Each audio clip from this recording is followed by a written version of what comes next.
Maayong buntag mga kapuso, karong 2023 unsa kaha ang mamahimong kapalaran natong mga Pinoy base sa astrological chart sa Feng Shui. Atong makauban this morning diri sa GMA Johnson Studio ang Feng Shui Expert nga si Rain Ramas.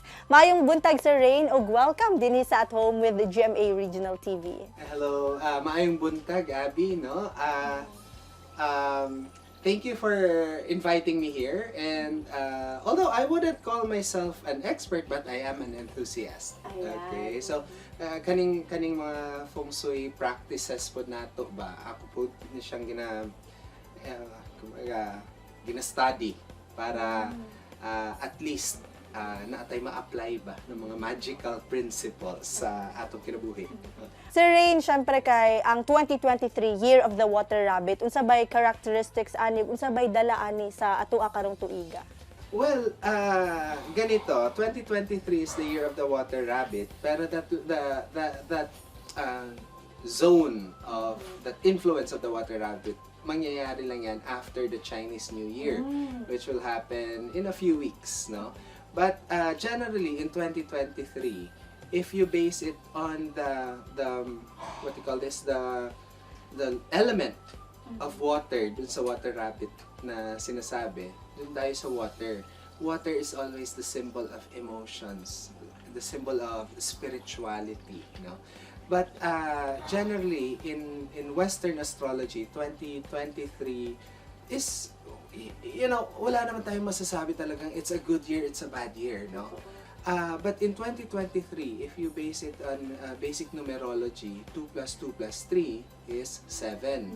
So, ang sabi nila, 7 is the number of improvement.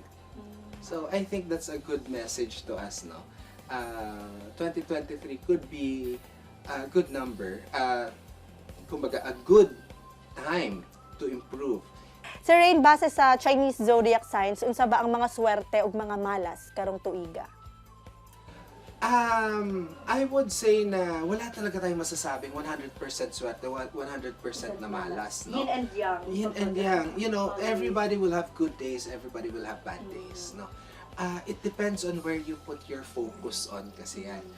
Kung nagfo-focus ka masyado on money, for example, tapos sabihin natin, sinuwerte ka nga sa pera this year, pero tingnan mo yung ibang aspeto ng buhay mo. Pamilya mo, masaya ba? Diba? Health mo, maganda ba? Kasi, yung ibang tao naman, okay, ang pera medyo taghirap ngayong taon, pero ang ganda naman ng health nila, ang ganda ng relationships nila, ang ganda nung overall sense of well-being nila. So, it depends actually sa kung saan ka nagfo-focus. Okay. Now, individually, mauubusan kasi tayo ng panahon pag inisa-isa natin bawat zodiac, no? Kung ano yung mga good things and bad things. But, you know, the internet is always a good resource.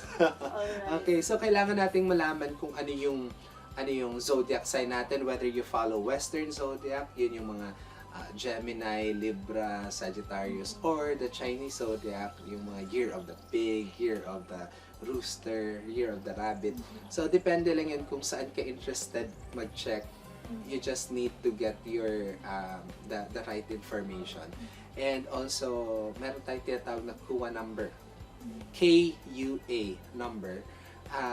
Kino-compute yan. It's like a form of numerology based on your name, based on your gender, and date of birth.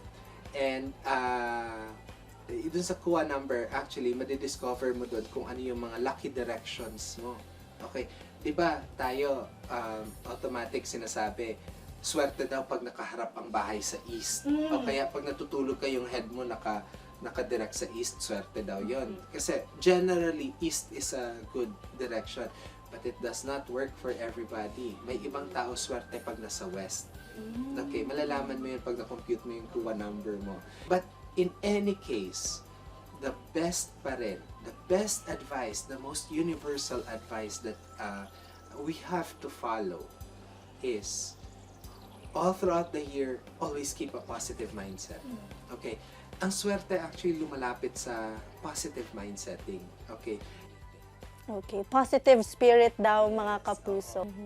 Sir Rain, nahisgutan naman gyud nato no halos tanan sa karon nga episode. Dito napunta sa pag-abot sa relationship lagi. O, di ba? Naabot na punta sa relationship.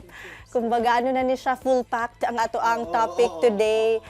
Pag-abot sa relationship, unsay mga tips nimo para mag-improve or maging successful ang relationship sa atong mga kapuso towards their family or towards their loved ones or ka-relationship, boyfriend, girlfriend. Yes, husband and wife. Siyempre, manggagaling yung tips na yan sa isang single. No, just kidding. Okay, when it comes to relationships, ganito lang naman yan. You know, any mature approach to any relationship, kumbaga, I mean, that's always the golden step to keeping a good relationship. You know, we try to give our best in relationships. And I think we should always continue to build on that. Because relationships should always help you develop yourself as a person then. And, you know, again, it's all about being sensitive to all of these things, being observant, being aware, and, you know, approaching it with a more mature mindset kung ano yung mga tama kong gawin.